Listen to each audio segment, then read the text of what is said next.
మనం ఆటోలో అయితే ఇక్కడికి వచ్చేసినాం అనమాట. బస్ లోపలికి అయితే వచ్చేసినాం.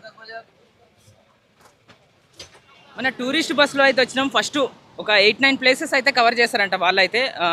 పర్ హెడ్ వచ్చేసి మేమైతే ఏసీ బస్ బుక్ చేసుకున్నాం 350 రూపీస్ అనమాట. మామూలుగా నాన్ ఏసీ వచ్చేసి 300 రూపీస్. ఇగో ఫస్ట్ గోల్డెన్ బీచ్, తర్వాత కొనార్క్ టెంపుల్ అంట, తర్వాత లింగరాజ్ టెంపుల్ అంట, తర్వాత నందన్కనన్ అంట, ముక్తేశ్వర టెంపుల్, సిద్ధేశ్వర టెంపుల్. మొత్తానికి అయితే ఒక 9 ప్లేసెస్ అయితే చెప్పారు వాళ్ళైతే. ఇగో చూడండి, ప్రతి దగ్గర ఒక 10 మినిట్స్ అయితే టైం ఇచ్చారు. తినడానికి కూడా ఒక హాఫ్ అన్ అవర్ టైం ఇస్తారంట.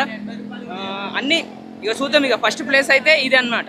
ఇంకా ఎక్స్ట్రా వచ్చేసి 180 రూపీస్ అంట. 188 రూపీస్ ఎందుకంటే మన కోనార్క్ టెంపుల్ వెళ్ళడానికి అయితే 55 రూపీస్ అంట. ఇంకా తర్వాత ఆడాడ కొన్ని ఛార్జెస్ అంట. ఎంత అంటే ముగ్గురు కలిపి 1050 ప్లస్ ఇది ఒక 180. అది సంగతి, ముగ్గురం వచ్చినాం కాబట్టి. ఇక గోల్డెన్ బీచ్ అంటే చంద్రబాగా బీచ్ అంటారు కదా, అది కూడా ఇదే అనమాట. జూమ్ చేద్దాం ఒకసారి. ఇక మన బస్ ఎక్కడ ఉందంటే అక్కడ దూరంగా ఉన్నది, అది సంగతి. మీరు చూస్తున్నారు కదా, ఇదే గోల్డెన్ బీచ్ అనమాట. చంద్రబాగా బీచ్ అని కూడా అంటారు అనమాట. ఇదంతా ఫస్ట్ స్టాప్ అయితే ఇదే అనమాట. టోటల్గా అయితే ఓవరాల్ అయితే 9 ప్లేసెస్ కవర్ చేస్తారంట. 9 ప్లేసెస్లో ఫస్ట్ బీచ్ ఇదైతే గోల్డెన్ బీచ్, చంద్రబాగా అని కూడా అంటారు అనమాట. నెక్స్ట్ వచ్చేసి తర్వాత మన కోనార్క్ సన్ టెంపుల్, అది సంగతి.